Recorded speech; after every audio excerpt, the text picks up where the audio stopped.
স্কাৰ্ফখন দেখিছেনে? স্কাৰ্ফখন আমাৰ ঘৰতে বৈছিলে। আগতে কাজি মানুহ আছিল, আজিকালিহে আৰু তাঁতশাল নাই, একোৱে নাই। ইমান ধুনীয়া স্কাৰ্ফখন দেখিছেনে? এইখন স্কাৰ্ফ বোলে আমাৰ পৰিয়ালৰ বহুতৰ ঘৰতে আছে, একেলগে লগাইছিলে। এতিয়া মা ভাগৰ স্কাৰ্ফখন মই অকণ ইউনিক কৰোঁ বুলি ভাবিলোঁ। আচলতে আজি দিনটো কাম নাছিলে, এইটোকে কাম উলিয়াই ল'লোঁ। এয়া কৰি থকাৰ মাজতে কফি একাপ খুৱাইছেহি। গাখীৰ খাব কৈছিলে, মই ক'লোঁ সুদা গাখীৰ নাখাওঁ, তুমি অকণমান স্পেচিয়েল ফিল কৰাই খুৱাই দিছে। ঘৰত থাকোঁ মানে কিবা নহয় কিবা এটা কৰিয়ে থাকোঁ আৰু কিনো ক'ব, কাম এটা উলিয়ামেই আৰু কথাই নাই। পুৰণা পুৰণা চাদৰ কিছুমানৰ দহি বাতিবও আছে, সেইকেইটা কাম আছেই। তথাপিও এইখন এতিয়া স্কাৰ্ফৰ ছিজন, স্কাৰ্ফ লোৱা ছিজন যোৱাৰ আগতে এখন কৰি এদিন লৈহে এৰিম মানে। ভাল লাগিছে ন? মোৰ কিন্তু ভাল লাগিছে এইটো।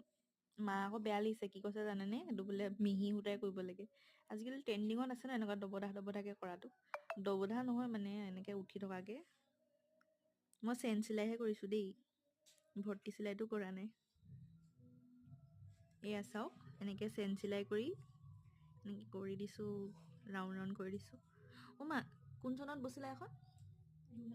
এখন বোলে 2000 চনত বৈছিলে। আইতা ভাগো এখন আছিলে, আইতাই বোলে তেওঁৰ মাকক দি দিলে।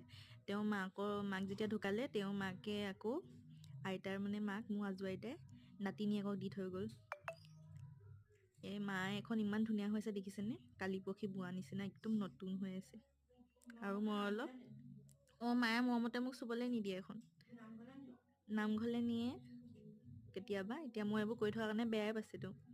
এখনত ধেৰ মৰম সোমাই আছে হেনো, তথাপিও মই কৰিহে এৰিম। ভিডিঅ'টি চোৱাৰ বাবে ধন্যবাদ।